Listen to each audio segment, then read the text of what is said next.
আসসালামু আলাইকুম ওয়া রাহমাতুল্লাহি ওয়া বারাকাতুহু। ইন্নাল হামদালিল্লাহ ওয়াসসালাতু ওয়াসসালামু আলা মান লা নাবিয়্যা বা'দা ওয়া আলা আলিহি ওয়া সাহবিহি ওয়া মান ওয়ালা।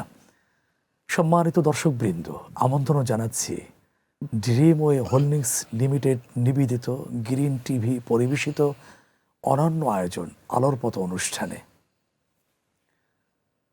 বিবাহ একটি পবিত্র ইবাদত এবং মানব জীবনের একটি গুরুত্বপূর্ণ বন্ধন। বিবাহের মাধ্যমে সমাজে নৈতিকতা, শান্তি এবং পারিবারিক স্থিতিশীলতা প্রতিষ্ঠিত হয়ে থাকে। আপনারা সহজে বুঝতে পারছেন আজকের টপিক কী হতে পারে। আজকের টপিক হচ্ছে বিবাহ একটি পবিত্র বন্ধন। এই বিষয়ে চমৎকার আলোচনা, আনন্দদায়ক আলোচনা উপহার দেওয়ার জন্য আমাদের আমন্ত্রণ গ্রহণ করে আমাদের স্টুডিওতে উপস্থিত হয়েছেন বাংলাদেশের একজন উদীয়মান আলেমে দ্বীন, লেখক, ইসলামী চিন্তাবিদ, গবেষক, গীতিকার এবং সুরকার, মিরপুর ঐতিহ্যবাহী দ্বীনী প্রতিষ্ঠান ইরশাদুল উম্মাহ আল ইসলামিয়ার সম্মানিত সুদক্ষ পরিচালক মোহতারাম মোহাম্মদ ওবায়দুল্লাহ আল কাফি হাফিজাহুল্লাহ তাআলা। আসসালামু আলাইকুম ওয়া রাহমাতুল্লাহি ওয়া বারাকাতুহু। ওয়া আলাইকুম আসসালাম ওয়া রাহমাতুল্লাহি ওয়া বারাকাতুহু। মোহতারাম, স্বাগত জানাচ্ছি আজকের আয়োজনে উপস্থিত হওয়ার জন্য। শুকরিয়া আপনাকে। জাযাকাল্লাহু খাইরান। ওয়া ইয়্যাকুম। আজকের আলোচনার বিষয়টা একটু ব্যতিক্রম।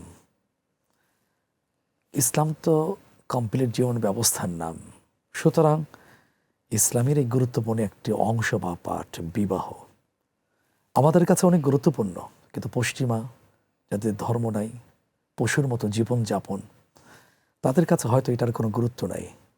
মুসলিম হিসেবে এই বিষয়টা আপনার কাছে গুরুত্বপূর্ণ আলোচনা আমরা শুনবো ইনশাআল্লাহ। যুব সমাজ বা গার্জিয়ান পর্যায়ে যারা আছেন তাদের উপকারে আসবে এই প্রত্যাশায় প্রথমে আপনার কাছে আমরা প্রশ্ন রাখছি, কোরআনের আলোকে বিবাহকে কেন দৃঢ় অঙ্গীকার বলা হয়েছে? শুকরান, জাযাকুমুল্লাহু খাইরান। বারাকাল্লাহু ফিক। শুরুতেই আপনাকে অনেক অনেক শুকরিয়া জানাচ্ছি, পাশাপাশি গ্রিন টিভির সকল দর্শক শ্রোতাকে অনেক অনেক শুকরিয়া জানাচ্ছি এই চমৎকার আয়োজনে আমাকে আমন্ত্রণ জানানোর জন্য। জাযাকাল্লাহ। নাহমাদুহু ওয়া নুসাল্লি আলা রাসূলিহিল কারীম, আম্মা বাদ। সূরাতুন নিসায় শব্দটি এসেছে মিসাকান গালিযা, আসলে দৃঢ় অঙ্গীকার বলা হয়েছে। বিবাহকে দৃঢ় অঙ্গীকার বা পবিত্র বন্ধন এটি বলা হয়েছে। কারণ কি, মানে এটি আসলে বিবাহ এটি একটি চুক্তি, তবে এটি শুধু সামাজিক চুক্তি নয়, বরং আল্লাহ তাআলার সাথে আল্লাহ তাআলার নামে স্বামী স্ত্রীর মধ্যে স্থাপিত একটি পবিত্র এবং চিরস্থায়ী বন্ধন। এটি আল্লাহ রাব্বুল আলামিন সূরাতুন নিসায় আমাদেরকে জানিয়েছেন যে বিবাহের গুরুত্ব, পারস্পরিক অধিকার ও দায়িত্বকে সর্বোচ্চ মর্যাদা দেওয়া হয়েছে, আল্লাহ রাব্বুল আলামিন দিয়েছেন। এখন মিসাকান গালিযা, এই দৃঢ় অঙ্গীকার, এটা কেন, মানে আল্লাহ তাআলা এটাকে মিসাকান গালিযা কেন বললেন? কারণ হলো আল্লাহ রাব্বুল আলামিনের পক্ষ থেকে যেটাকে বাংলায় বলা হয় ঐশ্বরিক পবিত্র অঙ্গীকার। কারণ নর্মালি যে ক্রয় বিক্রয়গুলো হয় সেগুলোতে সাধারণত মানুষ নিজেরা করে থাকে এবং মানুষের চাহিদার নিরেখেই করে থাকে, কিন্তু বিবাহের বিষয়টি আসলে আল্লাহ রাব্বুল আলামিনের নির্দেশিত, মানে ঐশ্বরিক একটি নির্দেশনাকে ফলো করা। যেমন আল্লাহ রাব্বুল আলামিন বলেছেন ফানকিহু মা তাবা লাকুম মিনান নিসাই মাসনা ওয়া সুলাসা রুবা। তার মানে হলো যে আল্লাহ তাআলা নির্দেশ করছেন তোমরা বিয়ে করো। তো একটি ঐশ্বরিক একটি নির্দেশনা এবং পারস্পরিক অধিকার এবং দায়িত্বকে সর্বোচ্চ মর্যাদা দেওয়া হয়েছে এই বিয়ের মাধ্যমে। তো নবীজি সাল্লাল্লাহু আলাইহি ওয়াসাল্লাম আমাদেরকে এই পবিত্র সম্পর্কের প্রতি উৎসাহিত করেছেন। তিনি আমাদেরকে বলেছেন, ইয়া মাশারাশ শাবাব মান ইসতাতা মিনকুমুল বাআতা ফালইয়াতাযাওয়াজ। এখন মিসাকান গালিযাকে কেন মিসাকান গালিযা বলা হলো, মানে দৃঢ় এই অঙ্গীকারটা কেন বলা হলো? মানুষ ব্যক্তিগত ইচ্ছার চেয়েও যখন সে ঐশ্বরিক কোনো নির্দেশনাকে পালন করে, এটা মূলত নিজের ব্যক্তিগত চিন্তার চেয়ে ঊর্ধ্বে জায়গা পায়। আর আল্লাহ রাব্বুল আলামিনের নির্দেশনা যেটা হয় এবং সেই নির্দেশনাটা যখন পালিত হয় তখন এটার ব্যক্তির ইচ্ছার অধীন থাকে না, এটা আল্লাহ তাআলার ইচ্ছার অধীনে চলে যায়। এই জন্য এটি হলো সবচেয়ে দৃঢ় এবং মজবুত সুদৃঢ়। ঐতিহাসিক গুরুত্ব কতটুকু মিসাকান গালিজার? আমরা যদি বলি কোরআনুল কারীমে অনুযায়ী নবীজি সাল্লাল্লাহু আলাইহি ওয়াসাল্লাম যে দায়িত্বের সাথে তাদের দায়িত্ব পালন করতে বলেছেন, এটি আসলে নবীজি সাল্লাল্লাহু আলাইহি ওয়াসাল্লামের দেয়া যে দায়িত্বটা, সেই দায়িত্বটা পালন করাটাই হলো মূলত এর ঐতিহাসিক মানে গুরুত্বের প্রেক্ষাপট। কারণ নবীজি সাল্লাল্লাহু আলাইহি ওয়াসাল্লাম বিয়ের মাধ্যমে একটা দায়িত্ব মূলত আমাদেরকে দিয়েছেন, মানে দুটি প্রাণ, স্বামীকে ভিন্ন একজন স্ত্রী লোকের দায়িত্বভার গ্রহণ। তার মানে হলো যে নবীজি সাল্লাল্লাহু আলাইহি ওয়াসাল্লাম বলছেন যে মানুষ যখন বিয়ে করছে তখন মূলত সে ভিন্ন একটি প্রাণের দায়িত্ব গ্রহণ করছে। তাহলে এটা ঐতিহাসিক গুরুত্ব। অন্যের দায়িত্বটা যখন গ্রহণ করছে, এটি আসলে নর্মাল কোনো কিছু নয়, বরং এটি একটি দৃঢ় একটি চুক্তি, যেই চুক্তির মাধ্যমে একটি ভিন্ন প্রাণের দায়িত্বটাকে গ্রহণ করা হচ্ছে। আমরা যদি দেখি সামাজিক এবং পারিবারিক যে স্থিতিশীলতা এই দৃঢ় বন্ধনের মাধ্যমে হচ্ছে, এটি কিভাবে হয়? যে এই বন্ধনের মাধ্যমে একটা পরিবার গঠিত হচ্ছে। মানে আগে দুজন আলাদা আলাদা ছিল, এখন দুজন একত্রিত হয়েছে বৈবাহিক চুক্তির মাধ্যমে। এখন দুটি পরিবার, দুটি প্রাণের মিলনে একটি সুন্দর পরিবার গঠিত হচ্ছে। এক নম্বর, বিবাহের মাধ্যমে নারী পুরুষের সাথে একটা মানে বৈধ সম্পর্কের সৃষ্টি হচ্ছে, যেটা হলো বৈধ সম্পর্কের মাধ্যমে একটা দায়িত্বের প্রতীক হিসেবে কাজ করছে। আমরা যদি এটা দেখি, নবীজি সাল্লাল্লাহু আলাইহি ওয়াসাল্লাম আমাদেরকে বললেন যে তোমরা বিয়ে করো, বিয়ে করা হলো, এবং বিয়ের মাধ্যমে দুটি ভিন্ন প্রাণ তারা একই সাথে থাকার বৈধতা পেল। তো একই সাথে যখন থাকার বৈধতা পেল তখন কিছু দায়িত্ব অর্পিত হয়েছে স্বামীর উপরে। স্বামী ভিন্ন একটি প্রাণের দায়িত্ব নিচ্ছেন। তো এই দৃষ্টিকোণ থেকে মিসাকান গালিজা এটি হলো মূলত, আমরা যদি এক কথায় বলি যে একটা দায়িত্ববোধ এবং একটা পারস্পরিক সাম্য সম্প্রীতি এবং আল্লাহ রাব্বুল আলামিনের ঐশ্বরিক যে হুকুম, সেই হুকুম পালনের মাধ্যমে নবী সাল্লাল্লাহু আলাইহি ওয়াসাল্লামের সুন্নাহকে নিজের জীবনে বাস্তবায়িত করে একটি ভিন্ন প্রাণের দায়িত্ব গ্রহণ। তার মানে হলো এখানে নর্মালি ব্যক্তি থেকে ব্যক্তি থাকেনি, বরং ঐশ্বরিক, এরপরে নবী সাল্লাল্লাহু আলাইহি ওয়াসাল্লামের সুন্নাহ, এরপরে হলো ব্যক্তি। এই তিনের সংমিশ্রণে যেই বন্ধনটি তৈরি হয়েছে, বন্ধনটি হলো সুদৃঢ়। আল্লাহ রাব্বুল আলামিন আমাদেরকে এই সুদৃঢ় বন্ধনকে দৃঢ় রাখার তৌফিক দান করুন। আমিন আমিন। মিসাকান গালিজা, বিয়ের বন্ধনকে আল্লাহ বললেন, আপনি বিভিন্নভাবে এই বিষয়টা স্পষ্ট করেছেন, জাযাকাল্লাহ খাইরান। এরপরে দ্বিতীয় প্রশ্ন হচ্ছে স্বামী স্ত্রীর মাঝে ভালোবাসা ও দয়ার সম্পর্কে কোরআন কি শিক্ষা দিয়ে থাকে? জাযাকুমুল্লাহু খাইরান। সুবহানাল্লাহ। আল্লাহ রাব্বুল আলামিন আমাদেরকে বলেছেন মাওয়াদ্দাতা ওয়া রাহমা, মানে স্বামী স্ত্রী যখন হবে তখন তাদের মধ্যে ভালোবাসা এবং দয়ার সম্পর্ক গড়ে উঠবে। আল্লাহ রাব্বুল আলামিন বিভিন্নভাবে বিভিন্ন আয়াতে আসলে আল্লাহ তাআলা আমাদেরকে এই বিষয়টি বোঝাতে চেয়েছেন। তিনি বলেছেন যে মুআশারাতুম বিল মারুফ, মানে হলো আশিরুহুন্না বিল মারুফ, তাদের সাথে তোমরা খুব সদাচার করো। তার মানে আল্লাহ রাব্বুল আলামিন আমাদেরকে বোঝাতে যাচ্ছেন যে একে অপরের জন্য প্রশান্তির মাধ্যম হিসেবে কাজ করে এই বিয়ে। একই সাথে পবিত্র কোরআন নারীদের সাথে সৎভাবে এবং উত্তম আচরণের কথা বলা হয়েছে, যে মুআশারাতুম বিল মারুফের কথা বলা হয়েছে, মানে স্বামী স্ত্রীর সাথে সুন্দর আচরণ করবে, স্ত্রী স্বামীর সাথে সুন্দর আচরণ করবে, মানে একজন আরেকজনকে দয়া দেখাবে। তার মানে হলো স্বামী এবং স্ত্রী একজন আরেকজনের প্রতি দয়া পরবশ হবে, একজন আরেকজনকে ভালোবাসবে, একজন আরেকজনকে দয়া দেখাবে। আসলে দয়াটার মাধ্যমে একটা শান্তি এবং আসলে মূলত দয়ার আশ্রয় নেওয়া হয়। এই দয়ার মাধ্যমেই তো দেখা যায় একে অপরের অসঙ্গতিগুলো চোখে ততটা বড় হিসাবে চোখে পড়ে না। দয়ার মাধ্যমে, হ্যাঁ, দয়া যখন মানুষ দয়া করবে, ঠিকই বলেছেন আর আপনি। ভালোবাসার দুইটা কথা বলা হয়েছে, আপনি যেটা বললেন, ভালোবাসা থাকলেও কি হয়ে যায়, মানব হিসাবে ত্রুটি বিচ্ছেদগুলো বড় আকারে তার চোখের সামনে ধরা পড়ে না। এই দুটার সমন্বয়ে পরিবারটা খুব সুন্দর ভালোবাসার পরিবার হয়ে থাকে। আমরা আসছি এই জায়গায় বিরতি থেকে ফিরে এসে প্রিয় দর্শক, আপনারা উপভোগ করছেন আজকের আলোর পথ অনুষ্ঠান। সময় হচ্ছে একটা বিজ্ঞাপন বিরতি যাবার, ফিরে আসছি কিছুক্ষণ পর। ততক্ষণ আমাদের সাথেই থাকুন।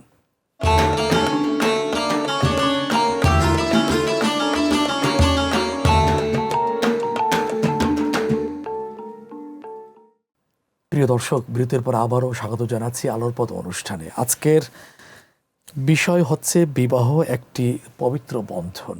এই সম্পর্কে পবিত্র এবং গুরুত্বপূর্ণ আলোচনা পেশ করছেন আমাদেরই প্রিয় ভাই মোহাম্মদ ওবায়দুল্লাহ আল কাফি হাফিজাহুল্লাহ তাআলা। আমরা এই বিষয়ে আরও প্রশ্ন করছি, জানার চেষ্টা করছি। সেটা হলো এর মধ্যে একটি বিষয় হলো মহতারাম, হাদিসে বিবাহকে কেন নবীদের সুন্নাহ বলা হয়েছে? সুবহানাল্লাহ, খুবই চমৎকার কথা। পৃথিবীতে সৈয়দনা আদম আলাইহিস সালাম থেকে শুরু করে, মানে মানব ইতিহাসের প্রথম মানব এবং প্রথম নবী, আমাদের আদি পিতা আদম আলাইহিস সালাম থেকে শুরু করে নবীজি মুহাম্মদ সাল্লাল্লাহু আলাইহি ওয়াসাল্লাম পর্যন্ত 1,00,000-এর উপরে নবী, এই যে লক্ষাধিক উপরে নবী এবং রাসূল এসেছেন, সবাই বিয়ে শাদী করেছেন, কেউ বিয়ের বাইরে ছিলেন না। এক দুজন বিচ্ছিন্ন ঘটনা, এটা দুটি বিচ্ছিন্ন ঘটনা থাকতে পারে। তো এই যে সকল আম্বিয়া আলাইহিমুসসালাম বিয়ে শাদী করেছেন, নবী সাল্লাল্লাহু আলাইহি ওয়াসাল্লাম নিজেও বিয়ে করেছেন এবং তিনি বলেছেন আন নিকাহু মিন সুন্নতি ফামান রাগিবা আন সুন্নতি ফালাইসা মিন্নি, যে এই বিবাহ শাদী করা হলো আমার সুন্নাহ, আমার রীতি, আমার আদর্শ। যারা আমার আদর্শকে উপেক্ষা করবে তারা আমার দলভুক্ত নয়। কেন সুন্নাহ বলা হয়েছে? নবীজি সাল্লাল্লাহু আলাইহি, যেহেতু নবীজি সাল্লাল্লাহু আলাইহি ওয়াসাল্লাম নিজেও বিয়ে করেছেন, নবীদের আমলটা মূলত সুন্নাহ। তো নবীদের আমল এবং তার অনুসারীরা সেটাকে পালন করবে। নবীজি সাল্লাল্লাহু আলাইহি ওয়াসাল্লাম যেটা করেছেন, যেটা মনোসমর্থন দিয়েছেন, সেটাই মূলত সুন্নাহ। যেহেতু সকল নবীগণ বিয়ে শাদী করেছেন, এবং এটা কেন করা হয়েছে, মানে নিজের জৈবিক চাহিদা বৈধভাবে পূরণের লক্ষ্যে এবং আল্লাহর জমিনকে আবাদ করার জন্য এবং অবৈধ চারিত্রিক সুচিতাকে ঠিক রাখার জন্য মূলত এটাকে সুন্নাহ করা হয়েছে। এই ক্ষেত্রে জীবন সঙ্গী নির্বাচনের মানদণ্ডটা জাযাকুমুল্লাহু খায়রান। আমরা যদি এক কথাই বলি, জীবন সঙ্গী মান নির্ধারণের ক্ষেত্রে একটা দুটি শব্দ, খোদা বিরতা, চারিত্রিক সুচিতা। তো এটা নবীজি সাল্লাল্লাহু আলাইহি ওয়াসাল্লামের বিখ্যাত হাদিস, একাধিক অনুষ্ঠানে আপনিও চমৎকার বলেছেন যে তুনকাহুল মারআতু লিআরবাইন লিমালিহা ওয়া লিহাসাবিহা ওয়া লিজামালিহা ওয়া লিদ্দীনিহা ফাযফার বিযাতিদ্দীন তারিবাত ইয়াদাক। নবীজি সাল্লাল্লাহু আলাইহি ওয়াসাল্লাম 4টি গুণ বর্ণনা করলেন, তার মধ্যে বললেন যে দিনদারি দেখো। দিনদারি মানে আল্লাহ তাআলার হুকুম যে মানে, আল্লাহ তাআলার নিষিদ্ধ কাজগুলো থেকে যে বিরত থাকে। এখন যে নারী আল্লাহর হুকুম মানবে, তার দিলের মধ্যে আল্লাহর ভয় থাকবে, যে আল্লাহর হুকুম মানবে সে চারিত্রিকভাবে চরিত্রবান নারী হবে। তার মানে আল্লাহ ভীতি যার মধ্যে আছে এবং চারিত্রিক সুচিতা যার মধ্যে আছে, এটা হলো বিবাহের ক্ষেত্রে সবচেয়ে প্রাধান্য পাবে। সুন্দর।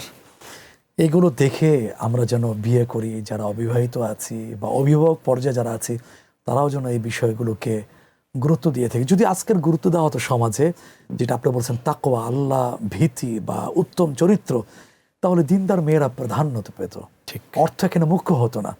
পক্ষান্তরে ছেলেদের ক্ষেত্রে এই বিষয়গুলো দেখা হতো, তাহলে শুধু অর্থের দিকে বিবেচনা করে ছেলেদের নির্বাচন করা হতো না। আল্লাহ ইসলামের দৃষ্টিতে আমাদেরকে এই বিষয়গুলো গুরুত্ব আরোপ করার মন মানসিকতা দান করুন। আমিন ইয়া রাব্বাল আলামিন। বলছিলেন এরপর আরেকটি গুরুত্বপূর্ণ বিষয়, সেটা হলো আজকে যে বিষয় নিয়ে অশান্তি হচ্ছে, এই পারিবারিক বন্ধনগুলো হালকা হয়ে যাচ্ছে, ভাঙ্গন হচ্ছে। সেক্ষেত্রে প্রশ্ন হলো স্বামী স্ত্রী পারস্পরিক অধিকার ও দায়িত্ব সম্পর্কে হাদিস কি বলে? শুকরান, জাযাকুমুল্লাহু খায়রান। আসলে ইসলামে বিবাহের মাধ্যমে চরিত্র ও ঈমান রক্ষার অত্যন্ত গুরুত্বপূর্ণ একটি ভূমিকা আছে।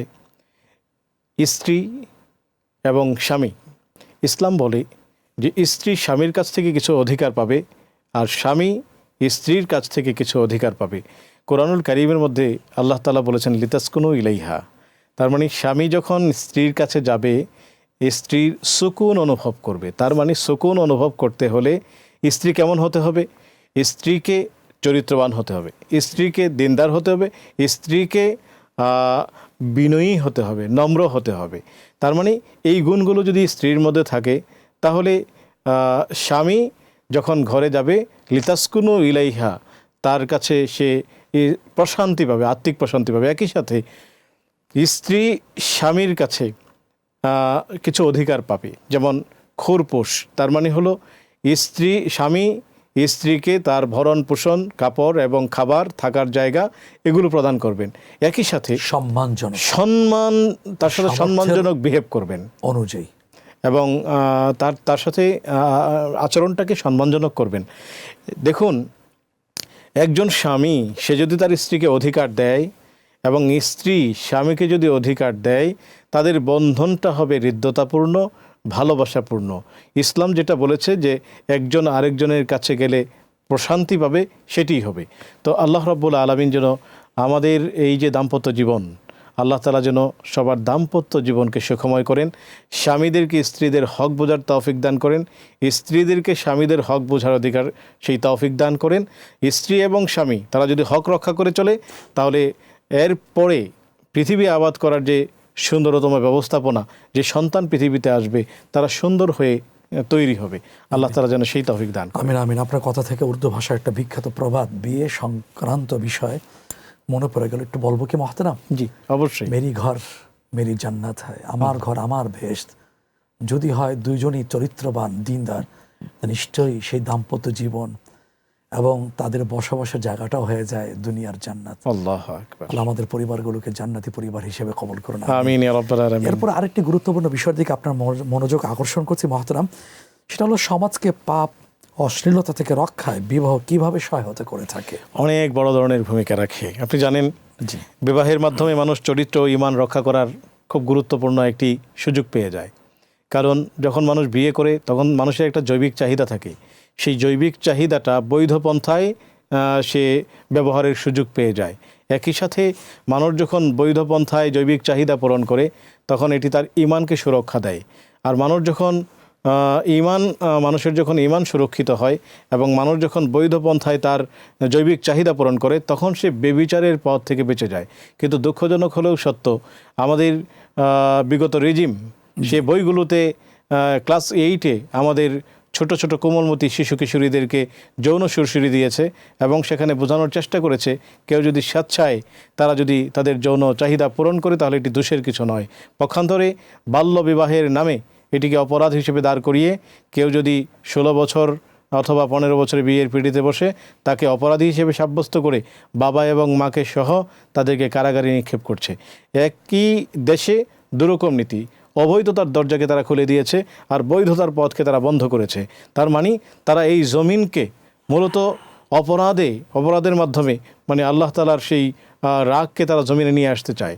তারা চায় যে এই জমিনের মধ্যে বৈধ পন্থার যেই আবাদ এবং উৎপাদন, এটা বন্ধ হোক, অবৈধ পন্থার জিনা ব্যভিচার এগুলো বেড়ে যাক। যেমন ইউরোপ আমেরিকাতে যেটা হয়েছে, তারা এই বৈবাহিক সম্পর্কটাকে গৌণ করে দেখেছে এবং তারা ফ্রি সেক্সকে অনুমোদন করেছে। এর ফলে কি হয়েছে, এখন তারা ফ্রি সেক্স করছে এবং তারা সন্তান নিচ্ছে না। শেষ পর্যন্ত তাদের মানব সভ্যতা ধ্বংসের মুখে এবং হুমকির মুখে পড়েছে। একই সাথে আপনি জানেন যে জাপানে একটা সুনামি হয়েছিল। এই সুনামির কারণ হিসেবে পরবর্তীতে আমরা তদন্ত করে দেখি যে যেই সাগর থেকে সুনামির উৎপত্তি হয়, সেই সাগরের পাড়ে এই 100 জন তরুণ তরুণী তারা প্রকাশ্যে জিনায় লিপ্ত হয়েছিল, যে কে কতক্ষণ টাইমিং পায় সেটা দেখার জন্য। তো ওখানে ওই প্রকাশ্যে যখন জিনা করে, এরপরেই সেই সুনামিটা হয়। তো মানুষ যখন অপরাধ করে, তখন আল্লাহ রাব্বুল আলামিনের রহমতের ফেরেশতারা সেখান থেকে উঠে যায় এবং সেখানে আল্লাহ তাআলার গজব চলে আসে। তো মানুষের বৈধ পন্থা, একজনের ক্ষুধা লেগেছে, সে যদি খাবার পায় তাহলে সে সহজে চুরি করবে না। কিন্তু খাবার যদি না পায়, তার যখন প্রচণ্ড ক্ষুধার জ্বালায় যে সে যখন কাতর হবে, তখন সে চুরি করবে। তো চুরি করলে সে ক্ষুধায় খানা না পেয়ে চুরিটা করেছে, কিন্তু খাবারটা যদি পেত তাহলে সে চুরি করতো না। একইভাবে মানুষের জৈবিক চাহিদা, বিবাহের যে চাহিদা, সেটাও একটি চাহিদা এবং জৈবিক চাহিদা, সেটা যদি বৈধ কোনো পন্থা সে না পায়, তাহলে অবৈধ পথ সে মারাবে। এটার জন্য দায়িত্ব অবশ্যই, দায়ভার এটা মা বাবা এবং গার্ডিয়ানের পড়বে। এরকম বহু ইউনিভার্সিটি আমাদের অনেক ভাই এবং বোনেরা আছেন, হাহাকার করছে, তারা রিলেশন করছে এবং আমি প্রায় 15 জোড়াকে আমি বিয়ে দিয়ে দিয়েছি। কেন? যে তাদের গার্ডিয়ান তাদের বিয়ে মেনে নিচ্ছে না, কিন্তু অবৈধ সম্পর্ককে তারা কিছু বলছে না যে এই বয়সে তো কিছু করবেই। আপনি এরকম অনেক ইতিহাস আমাদের ঢাকাতেই ভালো পাবেন দুঃখ, জি। যে মানুষ ধর্ষণ করেছে, বলছে এই বয়সে তো করবেই, নাউজুবিল্লাহ। সে আবার মুসলিম থাকে কিভাবে? জি, মোহতারাম। এই জন্য আমি সবাইকে উদাত্ত আহ্বান জানাবো যে চলুন আল্লাহ রাব্বুল আলামিনের দেখানো বৈধ পন্থায় আমরা বিবাহকে সহজ করি, আর আল্লাহ তাআলা তাহলে আমাদের জন্য গুনাহ মুক্ত জীবনযাপনের তৌফিক দান করেন। আমিন আমিন, চমৎকার বলেছেন এবং দিক নির্দেশনামূলক কিছু নসিহত করেছেন। আল্লাহ তাআলা দায়িত্বশীলদেরকে এই কথাগুলো উপলব্ধি করার সৌভাগ্য দান করুন। আপনাকেও ধন্যবাদ সময় দেওয়ার জন্য। জাযাকাল্লাহু খাইরান। ওয়া ইয়্যাকুম। আমিন। প্রিয় দর্শক, একটি চমৎকার বিষয়ে আমরা আলোচনা শুনেছি, সেটা হলো বিবাহ। এটা পবিত্র ইবাদত, গুরুত্বপূর্ণ বন্ধন। আসুন না স্ব স্ব জায়গা থেকে ইসলামের নির্দেশনা অনুযায়ী আমরা বিবাহকে সহজ করি, পবিত্র করে রেখি এবং বরকতময় করি। কারণ এই বিবাহ ছাড়া সমাজে স্থিতিশীলতা আসে না, আল্লাহর আযাব গজব নেমে আসে। সেজন্য আল্লাহর কাছে আমরাও দোয়া করি, যারা দাম্পত্য জীবনে আছি, আল্লাহ যেন আমাদের দাম্পত্য জীবনকে, সংসার জীবনকে সুখী ও কল্যাণময় করুন, এই প্রত্যাশা আজ এখানে বিদায় নিচ্ছি। আল্লাহ হাফেজ। আসসালামু আলাইকুম ওয়া রাহমাতুল্লাহি ওয়া বারাকাতুহু।